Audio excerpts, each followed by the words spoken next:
Career Compass, in partnership with the National University of Singapore.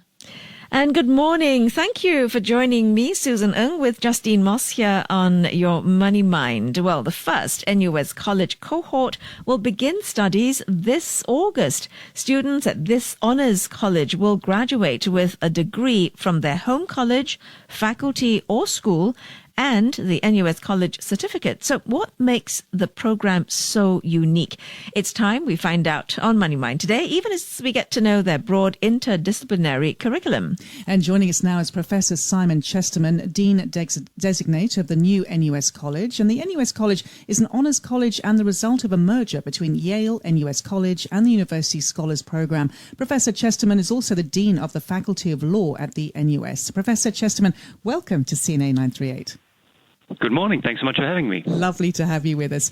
Now, NUS College is Singapore's first honours college. I believe honours colleges are new to this part of the region. So, Professor, just share with us what it means to be an undergraduate honours college and what are some of its distinctive features? Thanks so much. Well, I mean, as you said in the opening, this builds on the experience of the Yale and NUS College and the University Scholars Program. And essentially what we're offering students is a richer, more personalized experience for those high potential students who could take advantage of it. It's really the best of both worlds, we're hoping, drawing on the kind of intimate, residential, small classroom size experience that I think Yale and NUS College did very well. But linking it with all of the pathways available to the students who graduate from the various degrees at NUS. At the same time, of course, the idea of an honours college is more than just studies. I mean, you're hoping to recruit high potential students and enrich their studies, but you also want to give them experiences outside the classroom, opportunities to develop not just their minds, but their hearts, their bodies, and to really have a rich university experience. That's the aim, at least. Professor, as Dean Designate, you will be the inaugural Dean of the NUS College from July this year, ahead of the first cohort commencing their studies in August. What are your plans for the college and the hopes for the students who will be coming through your doors? So really, we're seeing this as an evolution in thinking about education in Singapore. I think there's a tendency to regard education, in the past at least, as a 3 or 4 year degree at university level which prepares you for a career for life. And I think, as Minister Chan Chun Sing has made clear recently, as the university has made clear with our commitment to lifelong learning, a university has to be much more than that. And so what we're trying to do at NUS College really is help our students develop the foundations for the way in which they think about their careers, but also to make it clear that a university is not just sort of plug and play for a student who then is set to be a lawyer, a doctor, a banker or something. What they've really got to do is lay these sort of rich foundations, developing skills, of course, knowledge, of course, but also perspectives on the world, values that will set them up for lifelong learning so that they'll go on to good careers, we hope, but also to be change makers who will go on to take on leadership positions and really have an impact on the world. So that's the hope. Yeah, and very, very exciting. And I guess there's also very much a diverse range of academic pathways, other things that will be introduced into the curriculum. So, Professor, just enlighten us more on that. What students will study and how would these differ from those currently offered at NUS and other unis here in Singapore? Yeah, so great question. So in the past, you really had to choose. You could either go down a specific degree path, law, business, arts, and so on, or you could do the broad liberal arts education that was available at Yale and NUS College. Now you can do both. You can get the liberal arts traditional foundation, but also linked in an integrated way with a pathway to more than 50 majors across half a dozen degree programs through all of NUS. It's almost all of the programs. We're still working on medicine and dentistry, a couple of others. But really, the value add of the program is, I suppose, firstly, that combination of the Liberal Arts Foundation, but linked in with all of the degrees, including the professional degrees. Secondly, we're developing entirely new programs like the Impact Experience and Global Pathways. Impact Experience is a capstone project that will involve students in forming teams to collaborate across disciplines to solve a real-world problem. And that, we hope, will really develop not just their intellectual skills, but also their capacity to work in teams, to communicate, and so on. And then Global Pathways gives them priority access to the many NUS pathways around the world, both in terms of exchanges and the NUS Overseas Colleges. So those are some of the distinctive things that NUS College will offer. Yeah, and I guess a real sort of holistic offering. Is that how you could also describe it?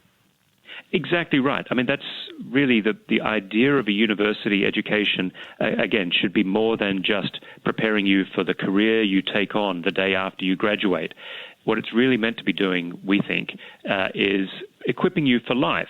And that's not in the sense that it gives you everything you need for life, but rather gives you the skills, the values that will enable you to adapt to a changing world. Because the reality is many of the careers that our graduates will go on to pursue, say, 10, 20 years from now, they don't exist at the moment. So it's not a matter of training them now for what they can do the day after they graduate, but to give them skills, perspectives, values that will serve them through a lifetime of work and being good citizens wherever they may go. You know, Professor, I think we'll all agree that one of the highlights of a university education is meeting people from all over the world, you know, and spending time together. So we understand that students at the NUS College will actually get to benefit from a really exciting and vibrant residential experience. Talk to us about this and also the thought behind the importance for students at NUS College to actually live on campus. Yeah, I mean, it's a little bit humbling for an academic to concede that actually many of the most important experiences on campus happen outside the classroom. But that's certainly true of my own experience. And that's really been one of the many challenges that the pandemic has posed for us over the past couple of years. Because even though we could continue classes online and so on, a lot of learning happens on the margins of classes as you're entering and leaving the classroom, interacting with your fellow students, interacting informally with the professors. But it was also those additional experiences that take place outside of the classroom, the student clubs and so on.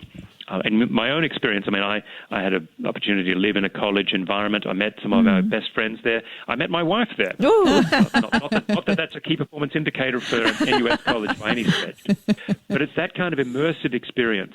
And I think it's also particularly important in a place like Singapore, where often the high potential students that I've met over the last decade as Dean of the Law School, many of them are keen to leave the country, partly to be a little bit more independent, sometimes to get away from their parents.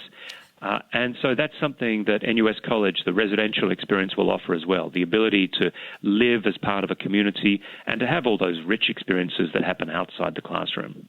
You're listening to Money Mind here on CNA 938 with Susan Ng and Justine Moss and Career Compass. And we're talking with Professor Simon Chesterman. He is Dean Designator of the new NUS College.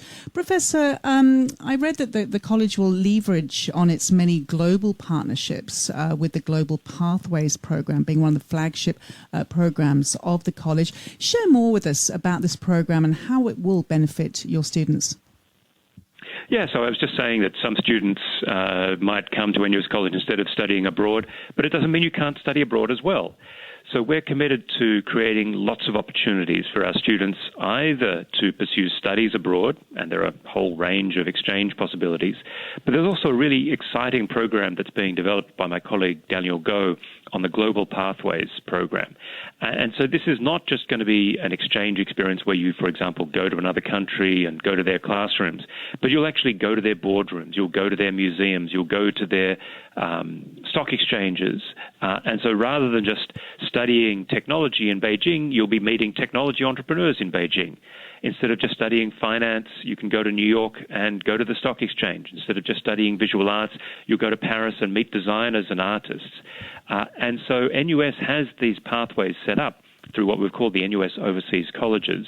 And it really links students in with a network, not just of theory, but of practice.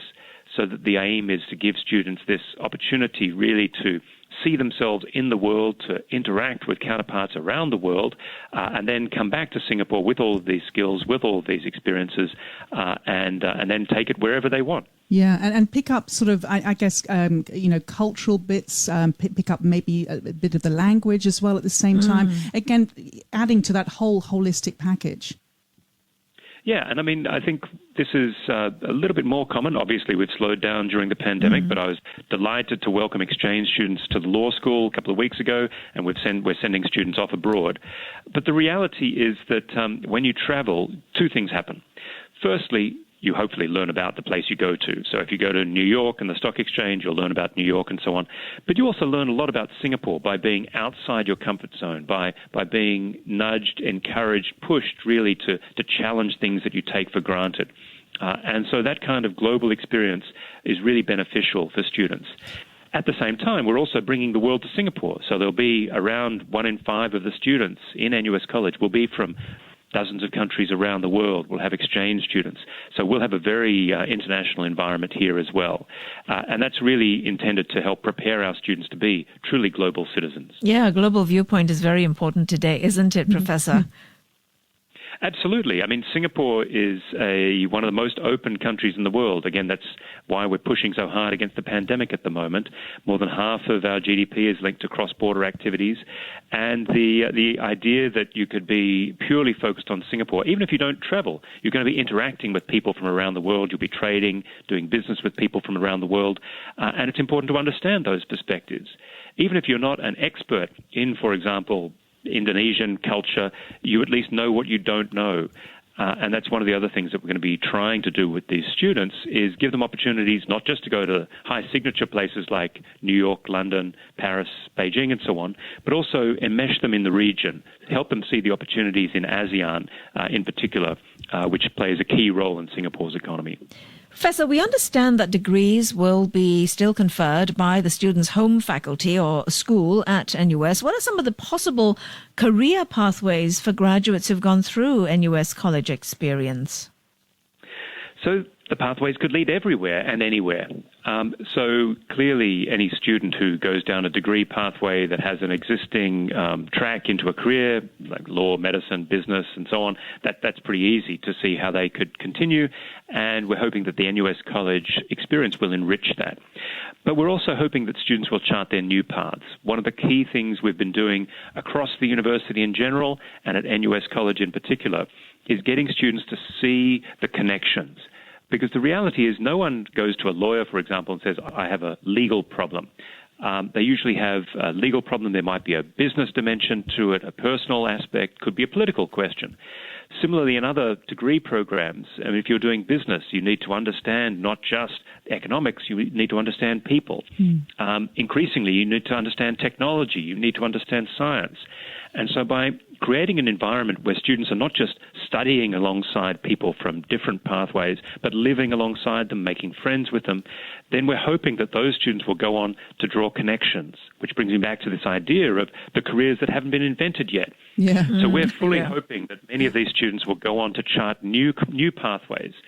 Sure, some of them will go on to become doctors, business people, teachers, maybe even journalists if they're lucky, and maybe the occasional academic. But also they'll be helping create new pathways, create new roles for themselves that you or I haven't even thought of yet. Professor, finally, who's eligible to apply for NUS College, and how can those interested in your college find out a bit more information and apply for a place?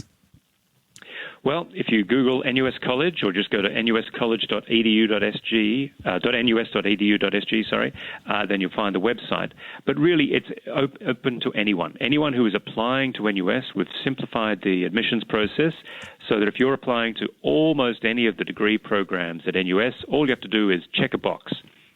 And that box will then lead you to write a couple of short pieces.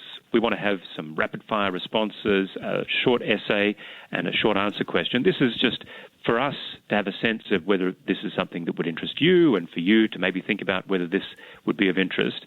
And then the next stage would be we'll call people in for an interview. But right now, my colleagues and I are preparing for open house, where it's not just theory, but practice. We'll show people around the campus, the beautiful U-Town that is nestled at the edge of the NUS Kentridge campus, in addition to a lot of information online about what we hope NUS College will offer them. Wonderful. Thank you so much, Makes Professor. me feel like going back to school. Yeah, and it's just down the road from where we are, actually. Restrictions here. Oh, it's been wonderful. Thank you so much, Professor, for speaking to us. Really, really appreciate it. Thanks so much for having me. We've been speaking on Career Compass with Professor Simon Chesterman, Dean Designator of the new NUS College and Dean of the Faculty of Law at the NUS. And to find out more about the NUS Open House 2022, you can visit their website nus.edu.sg/open house.